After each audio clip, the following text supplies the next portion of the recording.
न डर गे जइहे न डर गे ओई तो ही जकिया जान बुझे गे मार गे कभी हो इंतजार मुर कहाँ गे ओई तो ही जकिया जान बुझे गे मार गे कभी हो इंतजार मुर कहाँ पर न भार गे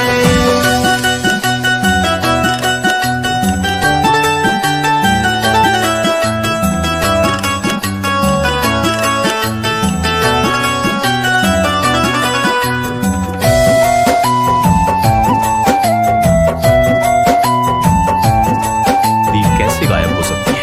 1800 के दशक में जब ब्रिटिश सर्वेयर भारत का मानचित्रण कर रहे थे तो उन्हें राजस्थान में एक सूखी नदी का साथ लिखा हालो तुर जहान के याद न पूरे जाबो होले भगवान के उन्हें राजस्थान, हरियाणा और पंजाब में इतने दिन के साथ लिखा हालो तुर जहान के याद न पूरे जाबो होले भगवान के होले भगवान के देख के चेहरा बदली कभी है सब नदियों के मार्ग सरस्वती की मुख्य सहायक नदियां सतलज और यमुना क्रमशः सिंधु खत्म होने के बाद सरस्वती लेकिन कुछ वैज्ञानिक इससे असहमत हैं। उनका कहना है कि जलवायु परिवर्तन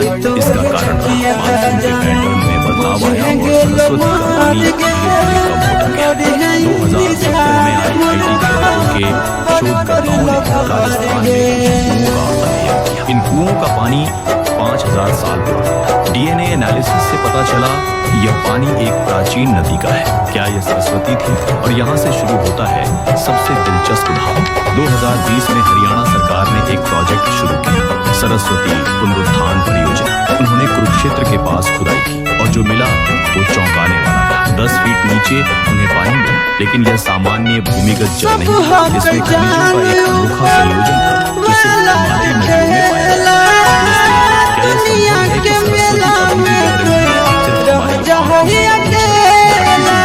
क्या हमारे पूर्वज इसीलिए कहते थे कि सरस्वती गुप्त रूप से प्रवाहित होती है? राजस्थान के कुछ गांवों में लोग दावा करते हैं कि रात के दुनिया के मेला में कुछ लोग कहते हैं कि पूर्णिमा की रात लहरों की आवाज आई। अंधविश्वास ब्रह्मपुत्र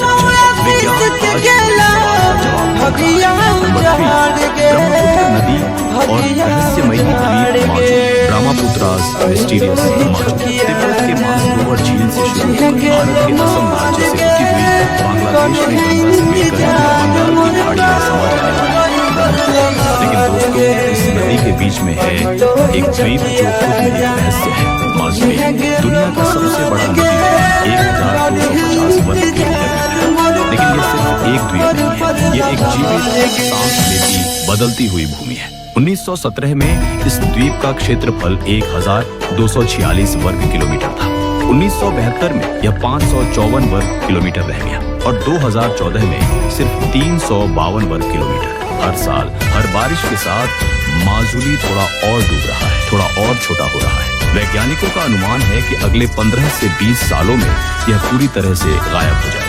लेकिन असली रहस्य यह नहीं है, असली रहस्य कुछ और है। माजुली पर 22 सत्र है, ये वैष्णव मठ है जहाँ साधु संत रहते हैं। इन सत्रों में से सबसे पुराना है दक्षिण पथ सत्र जो 1528 में स्थापित हुआ था। इस सत्र में एक प्राचीन पांडुलिपि रखी है जिसे माजुली संहिता कहते हैं। इस पांडुलिपि में लिखा है कि माजुली कभी एक मुख्य भूमि का हिस्सा था, लेकिन 1750 में एक भयंकर भूकंप आया। इस भूकंप ने नदी का मार्ग बदल दिया और माजुली एक द्वीप बन गया।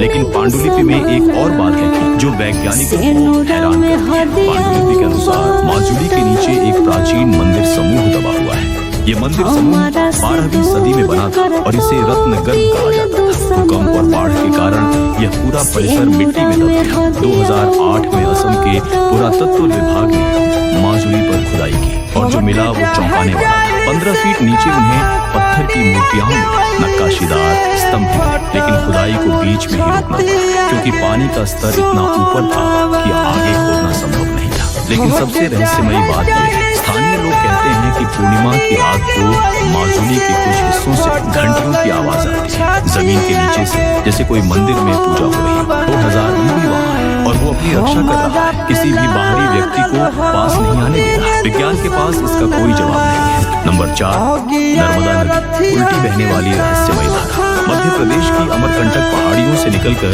गुजरात के भरूच के पास अरब सागर में समा जाने वाली नर्मदा 1312 किलोमीटर लंबी ये धारा। लेकिन दोस्तों, ये कोई साधारण नदी नहीं है, ये भारत की उन गिनी चुनी नदियों में है जो पूर्व से पश्चिम की ओर बहती है। भारत की ज्यादातर नदियां हिमालय से निकलकर पूर्व या दक्षिण की तरफ बहते हुए बंगाल की खाड़ी में गिरती है, लेकिन नर्मदा मानो नियम तोड़कर उल्टी दिशा में बहती है। आखिर क्यों? भूवैज्ञानिक बताते हैं, करोड़ों साल पहले जब भारतीय प्लेटा यूरेशियन प्लेट से टकराई, तब विंध्य और सतपुड़ा पर्वत श्रृंखलाओं के बीच एक गहरी दरार बनी, रिफ्ट वैली। नर्मदा उसी दरार में बहती है और इसी वजह से इसका प्रवाह पश्चिम की ओर है। पर असली रहस्य यहाँ से शुरू होता है। नर्मदा किनारे एक स्थान है, ओंकारेश्वर। यहाँ नदी एक द्वीप के चारों ओर बिल्कुल AUM के आकार में बहती है। ऊपर से देखने पर यह आकृति चौंका देती है। 2003 में IIT रुड़की की एक टीम ने यहाँ 3D मैपिंग की।